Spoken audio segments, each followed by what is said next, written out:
व्यक्ति जिसकी उम्र बताई जा रही थी लगभग 40 वर्ष है, वो वहाँ पर उसके हाथ की हड्डी टूट गई थी और उसी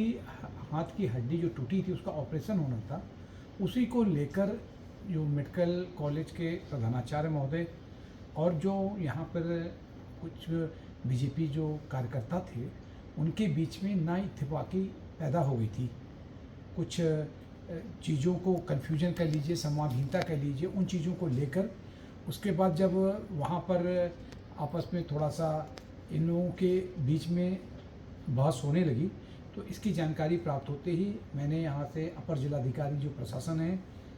डॉक्टर सदानंद गुप्ता जी और एडिशनल एसपी पश्चिमी को तत्काल मौके पर भेजा कि इन लोगों के बीच में बैठकर जो भी गलतफहमियाँ हैं उसको तत्काल दूर करें। और उसके पश्चात मैंने यहीं पर उन लोगों को यहाँ पर बुला लिया अपने पास, हमारे चैम्बर में अभी ये लोग आ गए। इसमें समस्त बीजेपी के जो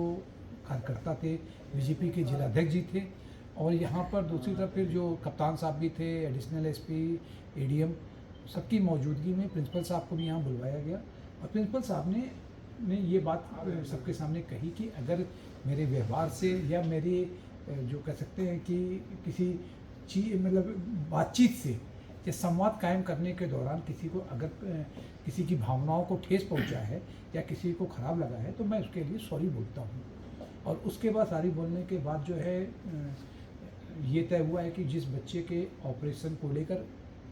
विवाद हो रहा था उसका ऑपरेशन कल ही होगा और उसको एडीएम साहब और एडिशनल एसपी साहब अपनी देख रेख में जो सबसे अच्छे ऑर्थोपेडिक सर्जन हैं उनकी मौजूदगी में, उनकी देख रेख में संपन्न कराया जाएगा। इसके अलावा जो अब बीजेपी कार्यकर्ताओं ने एक अपनी कह सकते हैं कि एप्लीकेशन दिया हुआ है, उस एप्लीकेशन को हमारे पास आई है और उसको हम लोग ने कहा है कि मैं इसको देख के जो न्यायोचित नियमानुसार कार्रवाई है उस पर करी जाएगी। सर, पैसे के लेन देन के मामला है क्या?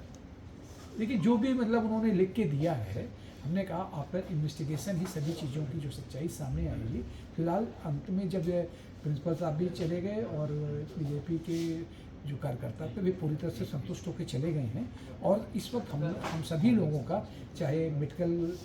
कॉलेज के जो प्रशासन से कह लीजिए, वहाँ के डॉक्टर्स या यहाँ के जो लोग हैं, सभी का उद्देश्य है कि जो बच्चे को लेकर विवाद हुआ था उसका इलाज, उसका ऑपरेशन तत्काल हो जाए। तो कल हम लोग कोशिश कर रहे हैं कि कल दिन में ही किसी समय उसका इलाज होगा जिससे कि उसकी जो हड्डी टूटी हुई है वो पूरी तरह से पुराने रूप में जुड़ जाए, वापस आ जाए।